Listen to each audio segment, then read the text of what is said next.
Hello students, in today's lecture we will proceed with exercise 8.3 question 2. So let us have a question 2. Kamla borrowed rupees 26,400 from a bank to buy a scooter at a rate of 15% per annum. अब कमला ने कितने rupees बोरो किए हैं तो 26,400. So we can say that will be principal for us. So P is equals to 26,400 rupees at the rate of 15% per annum. So rate of interest will be 15% and it is compounded yearly. So annually वाला हम formula use कर सकते हैं. अब यहाँ पे हमें बोला है कि what amount will she paid at the end of 2 years and 4 months to clear the loan. मतलब यहाँ पे हमें फ्रैक्शनल फॉर्म में ईयर्स दिए हुए हैं 2 years and 4 months. ओके 2 साल और 4 महीने. So we can say that n यानी कि नंबर ऑफ ईयर्स और time period will be equals to 2 years and 4 months. ठीक है. तो यहाँ पे जैसे हमने एक सम में किया था वैसे कुछ कि पहले 2 years का हम कैलकुलेशन करेंगे डायरेक्टली. ठीक है. और उसके बाद में 4 month का कैलकुलेशन हमें सेपरेटली अलग से करना पड़ेगा. Okay. So for first 2 years या फॉर 2 years. ओके 2 साल के लिए हम फॉर्मूला अप्लाई करेंगे. कंपाउंडेड ईयरली है तो a is equals to p into bracket 1 plus r upon 100 whole raise to n. So p is 26,400. 1 plus rate of interest is 15. This is 100 and number of years में जाएगा 2. तो LCM ले ले हम यहाँ पे 100 का सीधा ही. तो 26,400 100 का सीधा एलसीएम लेंगे. 100 वन जा 100 प्लस 15 और ये 100 होल स्क्वायर. कैंसलेशन नहीं करना क्योंकि 100 के हिसाब से फिर हम डेसिमल लगा सकते हैं easily. So 26400 into bracket 115 upon 100 whole raised to 2. So 26400 into 115 upon 100 into 115 upon 100. ये कितनी बार जाएगा? 2 टाइम्स जाएगा क्योंकि स्क्वायर है तो 2 टाइम्स. तो एक सॉरी 2 जीरो यहाँ पे कट हो सकते हैं. अब देखो 10 इंटू 10 5 2 जा 10 होगा और ये 5 से डिविजिबल है. सो 5 2 जा 10 एंड 3 जा 15. ये 2 इधर कैंसिल हो सकता है तो 2 1 जा 2 3 जा 6 एंड 2 2 जा 4. अब एक 5 यहाँ और एक 2 यहाँ कैंसिल हो सकता है तो कर देंगे. So we can say that 5 2 जा 10 और ये 23 और अगेन 2 6 जा 12 एंड 6 जा 12. सो हमारे पास बचा है 66 into 23 into 23. So let us have a product of all this 3 numbers.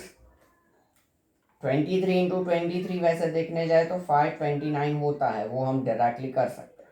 So this is 34914. Okay. तो ये हमारे पास अमाउंट हुआ at the end of 2 years. We can say that.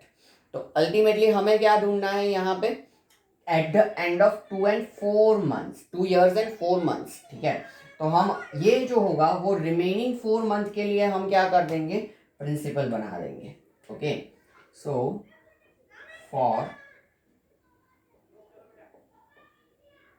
remaining 4 months we can say that कि principal will be this amount at the end of 2 years जो भी हमारा बनता है वो. then rate of interest of course that will be 15%. Time period में यहाँ पे हमें सोचना है कि 4 month इन द सेंस हम फॉर्मूला में हमेशा टाइम पीरियड जो है वो ईयर के प्रोपोर्शन में लेते हैं, सिर्फ 4 month नहीं ले सकते. तो हमें क्या करना है कि 12 महीने का पूरा 1 साल होता है तो 4 महीने का कितना साल. ठीक है. उसको ईयर में हम कन्वर्ट कर रहे हैं तो 4 1 4 upon 12.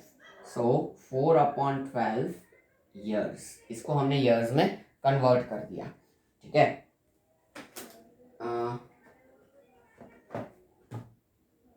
duster. Okay.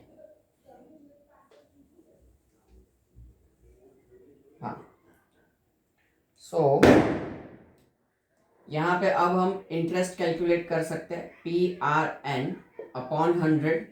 So P is 34914, R is 15, ये 4 और अपॉन 12 और ये इसका 100.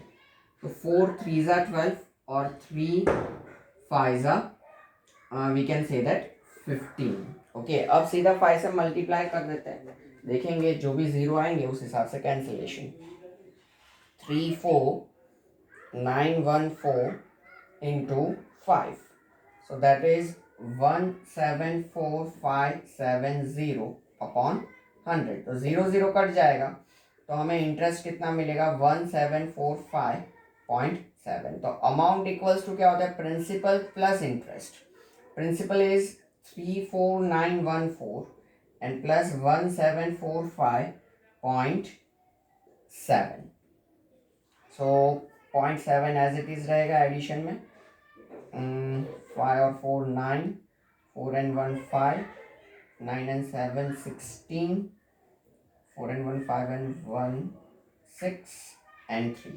सो 36659 इतना 0.7 इतना अमाउंट जो है वो कमला जो है उनको क्या करना पड़ेगा, रिटर्न करना पड़ेगा. But let us cross check.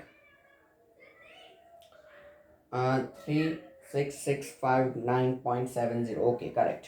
This much amount she will return. Last में आप लोगों को ये स्टेटमेंट लिख ही लेना है कि therefore कमला विल रिटर्न और Kamala will pay this much amount to clear the loan. Okay, तो ये स्टेटमेंट आप लोग लिख लेना. ये सारी चीज़ आप लिख लो. लेक्चर पॉज करके फिर हम थर्ड क्वेश्चन देखें.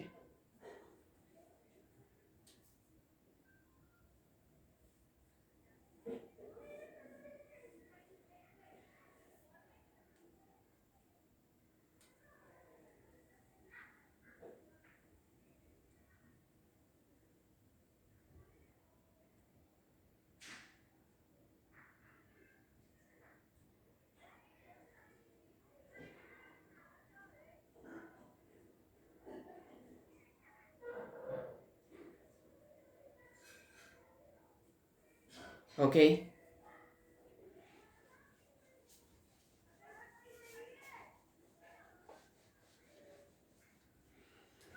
क्वेश्चन 3.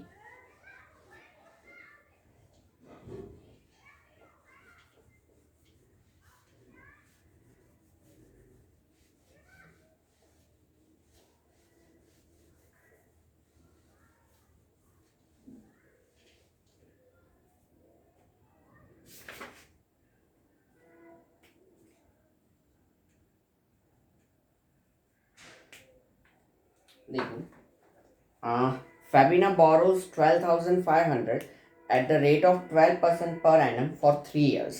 तो हमें जो जो पैरामीटर्स यहाँ पे मिल रहा है वो हम फटाफट लिख दें कि 12,500 rupees she is borrowing, so that will be principal. Rate of interest 12% and number of years is और ये are 3 years. Okay, at simple interest वो फैबिना जो है वो सिंपल इंटरेस्ट पे बोरो करते हैं and Radha borrows the same amount for the same time period at 10% पर एनम कंपाउंडेड एन्युअली. राधा जो है वो कंपाउंड इंटरेस्ट पे बोरो करते हैं 10% के रेट से. ठीक है, then who pays more interest and by how much. तो यहाँ पे ये जो हमारे कैलकुलेशन जाएंगे वो फैबिना के लिए जाएंगे. तो यहाँ ऊपर हम लिख देंगे फॉर फैबिना क्योंकि ये उनके डिटेल्स है. फिर राधा के लिए और दोनों के हम कैलकुलेशंस को कंपेयर करना है कि कौन ज़्यादा इंटरेस्ट पे कर रहा है. तो फैबिना जो है वो क्या कर रहा है, सिंपल इंटरेस्ट पे यहाँ पे चीज अमाउंट जो है वो बोरो कर रहा है. तो हम उनका कैलकुलेशन जो है वो सिंपल इंटरेस्ट के फॉर्मूला से करेंगे कि as we know S I is equals to PRN upon 100. P is 12,500, R is 12%, N is 3 years and upon 100. 0 cancel. So 125 into 12 3s are 36. So 125 into 36, that is 4500. Rupees. Okay, तो फेबिना जो है वो इतना interest पे करने वाले हैं। अब दूसरे जो है वो है राधा कैंडिडेट। तो राधा के लिए हम देखें, फॉर राधा प्रिंसिपल तो सेम है, रेट ऑफ इंटरेस्ट चेंज हो जाता है, 10% उन्होंने रेट ऑफ इंटरेस्ट लगाया हुआ है, टाइम पीरियड यही है 3 इयर्स है, और कंपाउंड इंटरेस्ट है। तो हम यहाँ पे कंपाउंड इंटरेस्ट का फॉर्मूला लगाएंगे, सीआई ढूंढेंगे, फिर कंपेयर करेंगे कि कौन ज़्यादा इंटरेस्ट पे कर रहा है। So amount equals to P into bracket 1 + r/100 whole raise to n। So this is 12,500, 1 + 10/100 in whole raised to 3. So 0 0 cancel. So 12500, 10 LCM लेंगे तो 10 1s are 10 plus 1 upon 10. So 12500, 10 plus 1 होगा 11, 11 upon 10 whole raised to 3 है, तो 11 upon 10 कितनी बार आएगा? 3 times. थोड़े थोड़े अब स्टेप्स डायरेक्ट करने हैं हमें। ओके, अब कैंसलेशन नहीं होगा तो 10 को हम एज इट इज रखेंगे। 5 से कैंसलेशन हो सकता है पर करना नहीं है, क्योंकि बाद में नीचे 2 बचेगा, 5 2s are 10 का 2, वो कैंसिल नहीं हो रहा है, तो फिर हमें सारा क्या करना पड़ेगा? डिवीजन भी करना पड़ेगा, वो नहीं करना हमें। 1331। सो मल्टीप्लिकेशन 125 इंटू 1331।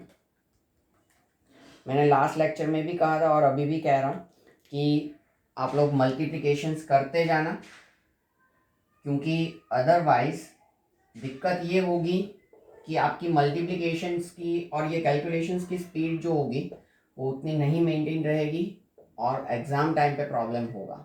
इसलिए बेटर है कि आप जो भी मैं मल्टीप्लिकेशंस यहाँ पे कैलसी से कर रहा हूँ वो खुद आप करो। ये अमाउंट हुआ at the end of 3 years. हमें यहाँ पे सी आई चाहिए, तो सी आई is equals to amount minus principal. So 16637.5 minus 12,500. So 4,137.5 rupees ये जो होगा वो सी आई होगा। तो हम देख सकते हैं कि यहाँ पे एस आई जो है वो सी आई से ज़्यादा है। ये डिफरेंस इसलिए आ रहा है क्योंकि यहाँ पे रेट ऑफ इंटरेस्ट जो है वो 10% है, कम हो चुका है, यहाँ 12% है, तो उसका फर्क पड़ता है, दैट्स वाई। ठीक है, so we can say that therefore SI is greater than CI and therefore Fabina will pay more interest. Bye how much अगर पूछा हो, हाँ बाय हाउ मच पूछा है, तो बाय कितना, तो 4,500 minus 4,137.5 is equals to 432.5 rupees. ठीक है, इतना वो ज़्यादा पे करेंगे। मैं क्रॉस चेक कर लूँ एक बार ताकि कोई दिक्कत ना हो। फेविना पेज एंड 362.5। ओके, यहाँ 5 लिखो या 50 लिखो, डेट डजेंट मैटर। डेसिमल के बाद जितने भी 0 एंड में लगाओ कोई फर्क पड़ता नहीं है। हाँ, तो ये आप लिख लीजिए क्वेश्चन 3, फिर हम क्वेश्चन 4 आगे करेंगे।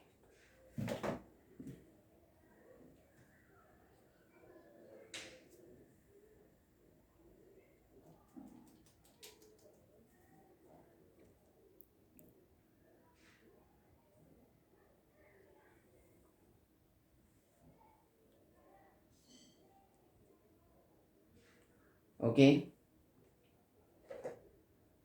now we will proceed with question 5.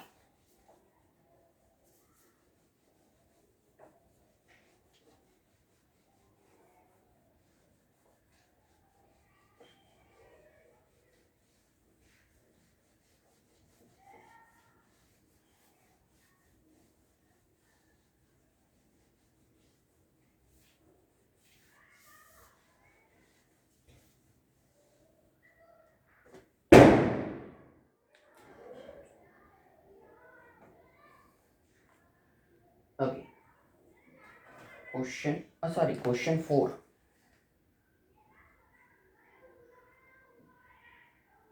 मुझे लगा कि एक मिस हो गया. हाँ, question 4, I borrowed rupees 12,000 from Jamshed at 6% per annum simple interest for 2 years.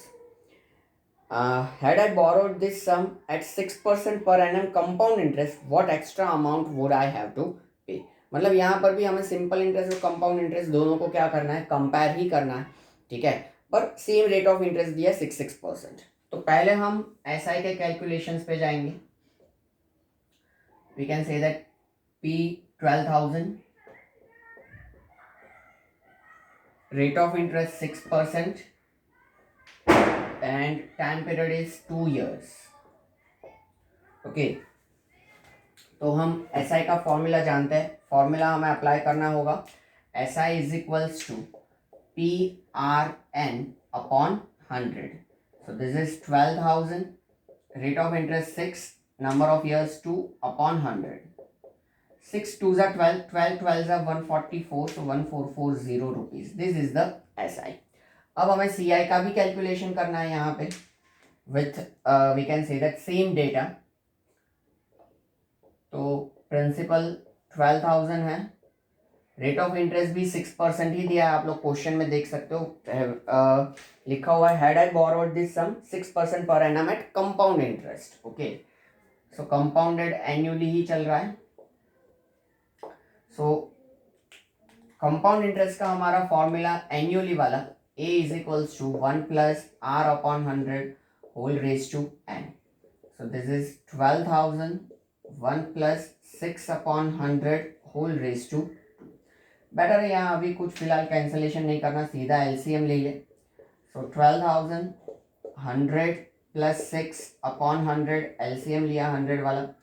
तो ये 106 upon 100 कितनी बार आएगा, 2 टाइम्स, क्योंकि स्क्वायर है. तो 106 upon 100 इंटू 106 अपॉन 100. 0 0 0, 3 0 कट हो सकते हैं. ये नहीं हो सकता क्योंकि 5 यहाँ कहीं है नहीं. 2 कट हो सकता है, लेकिन जैसे हम हमेशा डिस्कस करते हैं कि 5 बचेगा तो उससे डिवीजन करना पड़ेगा. इससे अच्छा है 12 into 106 into 106 upon 10. So will be equals to 12 into 106 into 106. सो ये हमारा बनता है 134832. अगेन आप खुद ये मल्टीप्लिकेशन करो. ठीक है, इनफैक्ट जैसे मैं हर बार कहता हूँ वैसे कि अगर आपको कॉन्सेप्ट समझ में आ गया हो तो बेटर है कि क्वेश्चन समझने के बाद खुद सॉल्व करो. ठीक है, ये सारे कैलकुलेशन फिर इसके साथ कंपेयर करो कि भाई आपका सही है या कहीं पे गड़बड़ है. ठीक है, तो वो और बेटर रहेगा. 1383.2 ये जो है वो हमारा क्या आया, अमाउंट आया. अगर हमें CI चाहिए या CI नहीं चाहिए, what extra amount I have to pay, तो अल्टीमेटली हम CI ना ढूंढे तो यहाँ अमाउंट ढूंढना पड़ेगा. चलो छोड़ो, ढूंढ लिया. CI is equals to amount minus principal. So 1348.2 minus principal is 12,000. So 1,483.2 rupees. ये हम कह सकते हैं कि CI हुआ. तो SI की कंपैरिजन में CI कितना ज़्यादा है, तो हम कह सकते हैं कि 43.2 रुपीज़ ज़्यादा है. उतना अमाउंट ज़्यादा पे करना पड़ेगा. यहाँ अमाउंट इन द सेंस ये अमाउंट की बात नहीं चल रही. अमाउंट इन द सेंस यहाँ पैसे की बात चल रही है. How much amount, how much money I have to pay extra, तो this much. Okay, so we can say that कि extra amount I have to pay is equals to, वैसा ही पूछा है ना एक्स्ट्रा. हाँ बस, तो extra amount I have to pay is equals to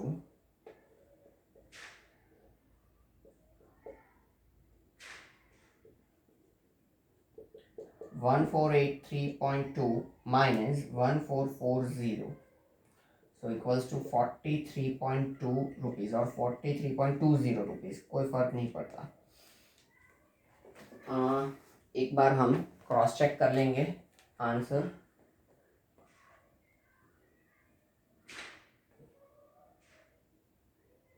43.20. Okay, so this much extra amount will be payable. तो देखो यहाँ पे सेम था, रेट ऑफ इंटरेस्ट दोनों में 6, तो ऑफकोर्स हमारा CI जो है वो ऐसे क्या आया, ज़्यादा आया, जैसा हमने फर्स्ट टाइम पे किया था. एनीवेज, ये आप लेक्चर पॉज करके लिख लीजिए, फिर देखिए हम आगे क्वेश्चन 5.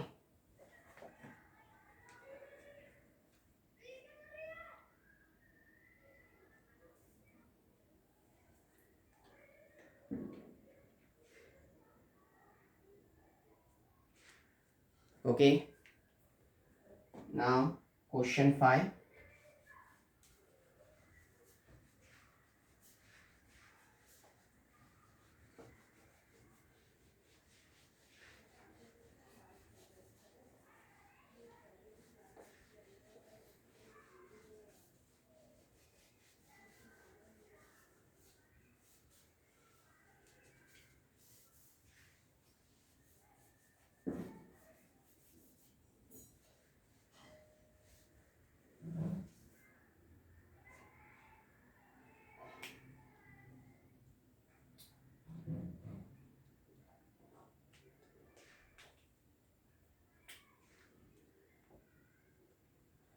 देखो, question 5. Vasudevan invested rupees 60,000 at an interest rate of 12% per annum, compounded half yearly. Then what amount would he get? So Vasudevan invested rupees 60,000. So we can say that principal is 60,000 rupees at the rate of interest 12%, compounded half yearly. What amount would he get after 6 months and after 1 year? दो चीज़ है. तो पहले में हमारे पास number of years है, यहाँ पे 1 लिख देता हूँ. नंबर ऑफ इयर्स हमारे पास कितना है, 6 मंथ. तो 6 month is equals to, we can say that half year. Okay, तो वो कितना उसको अमाउंट मिलेगा. और फिर दूसरा पूछा है आफ्टर 1 ईयर, मतलब कि 1 साल के बाद हमें कितना अमाउंट मिलेगा. पहले हम हाफ ईयर के हिसाब से कैलकुलेशंस करेंगे. हमें यहाँ पे interest is compounded half yearly दिया हुआ है क्वेश्चन में, आप देख सकते हो. ठीक है, 12% के बाद ही आप देख सकते हो 12% per annum compounded half yearly. Compounded half yearly जब भी क्वेश्चन में मेंशन किया हो, तो हमें क्या करना है, हाफ ईयरली वाला फॉर्मूला यूज करना है. चेंज क्या होगा हाफ ईयरली के हिसाब से, P1 plus rate of interest जो है वो आधा हो जाएगा, यानी कि R/2, and number of years, time period जो है वो डबल हो जाएगा. सीधी सी बात है कि पूरे 1 साल में हम अगर देखने जाए तो 6 महीने 2 बार आते हैं, ट्वाइस, तो नंबर ऑफ इयर्स डबल हो जाते हैं. सो 60,000 वैल्यू सब्स्टिट्यूट कर रहे हैं, 1 plus rate of interest 12, 2 into 100, और 2 इंटू एन है 1/2. यहाँ 2 कैंसिल होने वाला था, इसीलिए हमने सीधा ये फॉर्मूला लगाया हुआ है. सो 2 6 12, 100 का हम एलसीएम ले लेंगे अब सीधा, प्लस 6/100, और यहाँ 2 कट जाएगा तो रेज टू 1 ही बचेगा. रेज टू 1 बचेगा मतलब 106/100 एक ही बार आएगा, तो 0 कट हो जाएगा. सो 6 6 36 एंड 6 1 6, एक और 2 zeros. So this much amount will be there at the end of, we can say that half year or 6 month. अब हमें पूछा है आफ्टर 1 ईयर, तो हम अब यहाँ पे सेकेंड कंसिडर करेंगे कि n इज इक्वल्स टू कितना है, यहाँ पे 1 ईयर है. तो a is equals to p into bracket 1 plus R/2 into 100. Half yearly तो है ही, बस n की जगह पे 1 सब्स्टिट्यूट करना है, बाकी की चीजें तो एज इट इज है. तो ये 60,000, 1 plus 12/2 into 100 whole raise to 2 1 2. आप सीधा ये स्टेप से करो ना तो भी चले, सिर्फ इधर पावर 2 1 2 लगाना है. और ठीक है, 2 6 12, सो 60,000, 100 का हम एलसीएम ले लें, प्लस 6/100, 2 1 2 रेज टू. सो यहाँ पे 106/100 कितनी बार आएगा, ट्वाइस, 2 बार. 4 zeros कैंसिल हुए, सो ये 106 into 106 into 6, 106 into 106 into 6, so this is 67416 rupees. Okay, तो ये हमने दोनों कैलकुलेशन की। यहाँ कंपेयर नहीं करना है दोनों को, सिर्फ बोला है कि अगर 6 महीने है तो क्या होगा अमाउंट और 1 साल है तो क्या होगा अमाउंट। तो हमने दोनों के अमाउंट कैलकुलेट करके रख दिए हैं। ठीक है, तो लेक्चर पॉज करके ये आप लिख लीजिए question 5।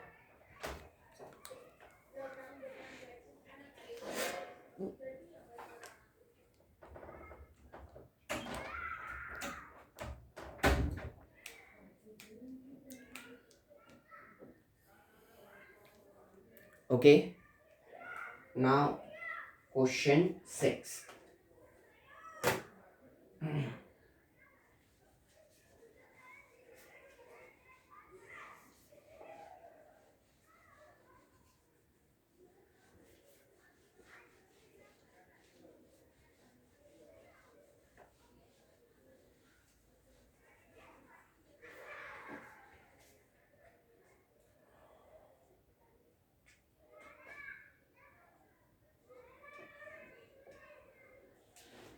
Arif took a loan of 80,000 from a bank. Arif ने 80,000 का लोन लिया है बैंक से।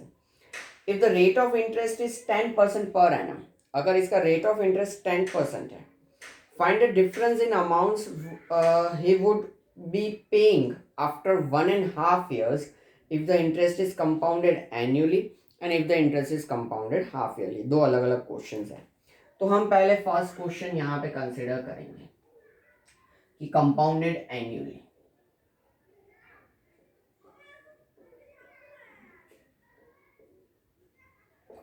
ओके, हम ये यहाँ पे कंसिडर कर रहे हैं कंपाउंडेड एनुअली में प्रिंसिपल हमारे पास है 80,000 रुपीज, फिर रेट ऑफ इंटरेस्ट आर है 10% पर annum and number of years है 1.5 year और इयर्स। ओके, इतना हमारे पास है। अब जब कंपाउंडेड एनुअली है तो फ्रैक्शनल ईयर है तो उसका कैलकुलेशन हमें डिफरेंटली करना पड़ेगा। इंटीजर पार्ट का 1 year अलग से और हाफ ईयर जो है वो भी अलग से, दोनों का हमें अलग अलग कैलकुलेशन यहाँ पे करना पड़ता है क्योंकि फ्रैक्शनल पावर जाएगा तो उसका सिंप्लीफिकेशन होगा नहीं। तो वो हम करते हैं for 1 year। So we can say that a is equals to p into bracket 1 plus r upon 100 whole raised to n। Principal 80,000 जाएगा, रेट ऑफ इंटरेस्ट 10 जाएगा और 1 year का 1 जाएगा। इधर जो भी अमाउंट आएगा वो फिर हाफ ईयर के लिए हम प्रिंसिपल कंसिडर करेंगे। So 1 plus 1 upon 10 whole raise to 1, 10 LCM होगा। सो 10 1 ज़ा 10 प्लस 1 अपॉन 10 यानी कि 11 अपॉन 10। सो 80,000 इंटू 11 अपॉन 10, 0 0 कट। सो 8 सीधा ही कर दूं मैं, 8,000 इंटू 11, 8 ज़ा 88,000 रुपीज। ये क्या हुआ, 1 year का हुआ। अब हमारा बाकी बचा है आधा साल, हाफ ईयर, तो उसके लिए ये प्रिंसिपल बनेगा। ठीक है, so for remaining half year, 1.5 year है, यहाँ हम एंड 1.5 year नहीं लगा सकते क्योंकि वो पावर एप्लीकेबल नहीं होगा, सिंप्लीफिकेशन पॉसिबल नहीं है, इसलिए हम 1 year और हाफ ईयर का कैलकुलेशन सेपरेटली कर रहे हैं। तो 1 year के एंड में जो भी अमाउंट हमारा बनता है वो हमारे नेक्स्ट हाफ ईयर के लिए क्या बन जाता है, प्रिंसिपल बन जाता है। ये लॉजिक हम यूज कर रहे हैं। ठीक है, रेट ऑफ इंटरेस्ट वही रहेगा, एन हाफ ईयर है ही। अब यहाँ इंटरेस्ट फ्रैक्शनल ईयर्स में हम सिंपल फॉर्मूला यूज करेंगे पी आर एन अपॉन 100, जैसे मैंने पहले आपको सी आई वाला कॉन्सेप्ट एक्सप्लेन किया वैसे। एन 1/2 और नीचे 100 तो है, 0 0 2 एंड ये 4400। सो इंटरेस्ट हमारा कितना आया, 4400 रुपीज आया। सो ये हम फाइनली अमाउंट कैलकुलेट करने के लिए प्रिंसिपल में ऐड कर देंगे, ये वाले प्रिंसिपल की हम बात कर रहे हैं यहाँ पे। सो 88,000 प्लस 4400, सो 0049, सो 92400 रुपीज़, ये हो जाएगा हमारा अमाउंट। ओके, जब कंपाउंडेड एनुअली है। अगर हमें CI पूछा हो तो हमें ढूंढना पड़ेगा, पर and find the difference in amounts he would be paying after 1.5 years। Okay, हमें डिफरेंस भी चाहिए, तो ये अमाउंट है हमारा कंपाउंडेड एनुअली का, ठीक है, 92400। तो ये आप पूरा लिख लीजिए, फिर हम सेकंड शुरू करेंगे कंपाउंडेड हाफ ईयरली, ठीक है, और फिर दोनों के अमाउंट्स को हमें कंपेयर भी करना है, तो वो हम कंपेयर करेंगे। तो ये आप पहले लेक्चर पॉज करके लिख लीजिए।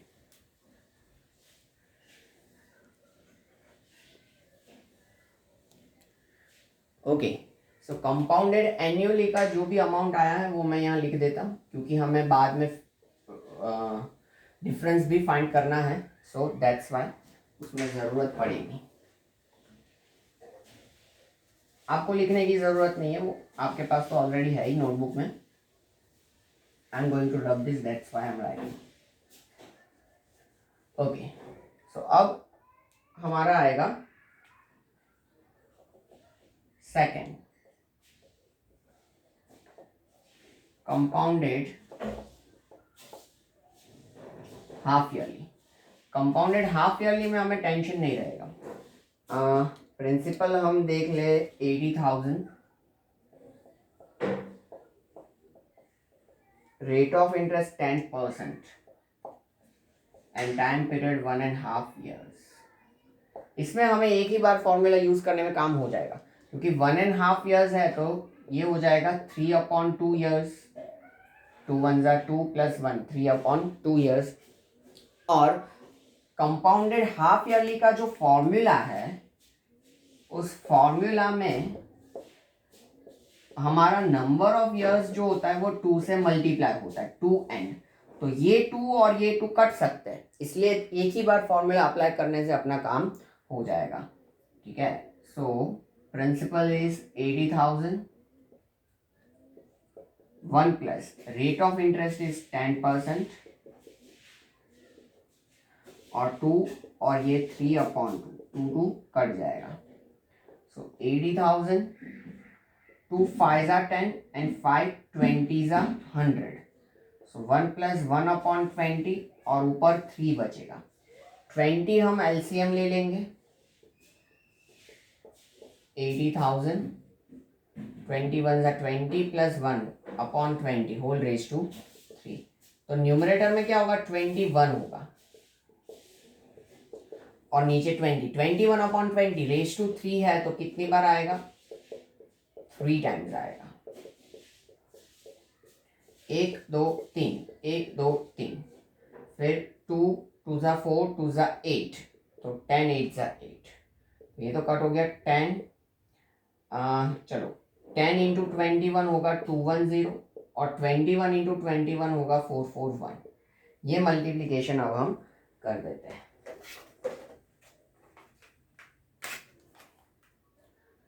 हाँ, that is 92610। ओके, हाँ 92610 रुपीज़, ये जो है वो हमारा अमाउंट बना। तो दोनों में हम डिफरेंस देख सकते हैं कि यहाँ पे हम कह सकते हैं ये ज़्यादा है। So we can say that difference is equals to 92610 minus 92400। So this is equals to 210, 210 rupees is the difference। Let me cross check the answer। शायद मैं 5th में भूल गया, but it's okay।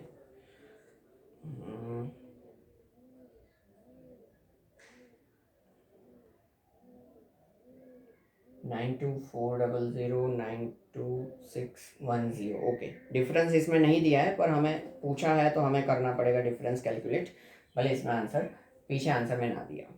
सो ये क्वेश्चन 6 हमारा यहाँ पे कंप्लीट हुआ। सो यहाँ पे हम ये लेक्चर एंड करेंगे। ओके, 7 to 12 क्वेश्चंस जो है अब वो नेक्स्ट सेशन में हम लेंगे, ठीक है। तो लेक्चर पॉज करके ये आप लिख लीजिए, that will be end of the session. See you in next lecture, take care.